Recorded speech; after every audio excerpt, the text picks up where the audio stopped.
Bienvenue dans Mystère d'ici, la série secrète de 20 minutes. Guide, historien, conteur vous narre des histoires extraordinaires et des légendes de nos régions.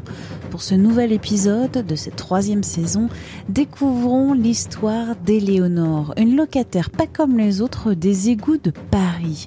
Son récit par Mathilde Cousin, journaliste au service de fact-checking de 20 minutes. Aujourd'hui, je vous propose de revenir un peu en arrière, en 1984. À l'époque, il y a une rumeur qui traverse Paris. Il y a un crocodile dans les égouts. Les égouts, on le sait, ce sont le lieu de plein d'histoires à Paris.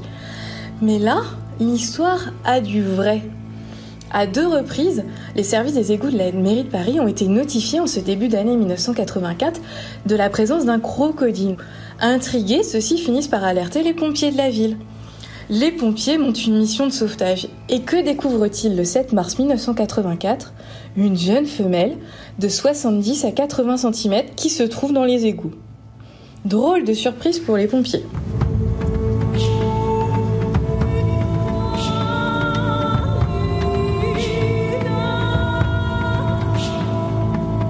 Sept ans plus tard, le commandant qui a participé à cette opération de sauvetage s'en souvient encore et il raconte : nous avons pris une pelle, un balai et nous avons essayé de stopper sa progression.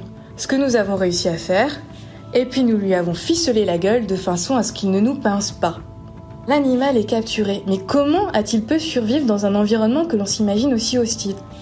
Eh bien tout simplement parce qu'il y a de l'eau, parce qu'il y règne aussi une certaine chaleur à laquelle le crocodile peut s'adapter, et il y a également de la nourriture.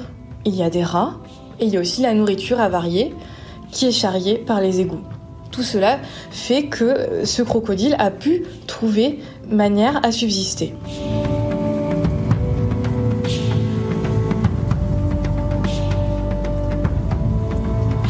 Mais une fois capturé, que faire de ce crocodile qui entre-temps sera rebaptisé Éléonore ?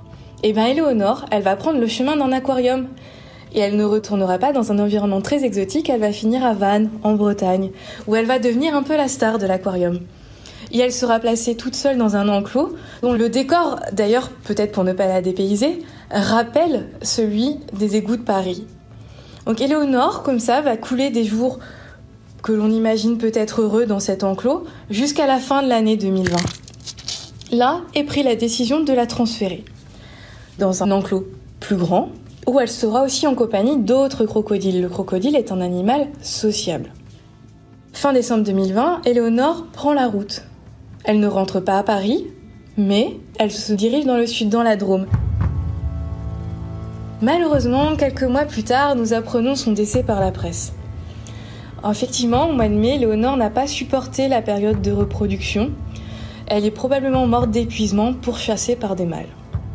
Si l'histoire d'Éléonore s'arrête là, à une 40aine d'années environ, estiment ses soigneurs, en tout cas, la légende des crocodiles à Paris et dans les égouts ne s'éteint pas. Par exemple, il y a une 10aine d'années environ, des jeunes ont retrouvé dans un square un jeune crocodile. Les crocodiles et Paris, c'est une histoire qui reste encore à écrire. L'histoire d'Éléonore, le crocodile des égouts de Paris, une histoire racontée par la journaliste Mathilde Cousin, réalisation Anne-Laetitia Béraud.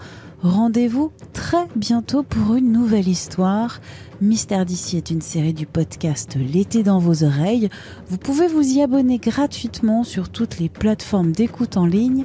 Pour nous soutenir, n'hésitez pas à parler de ce podcast, à nous évaluer et à nous envoyer des commentaires à audio@20minutes.fr.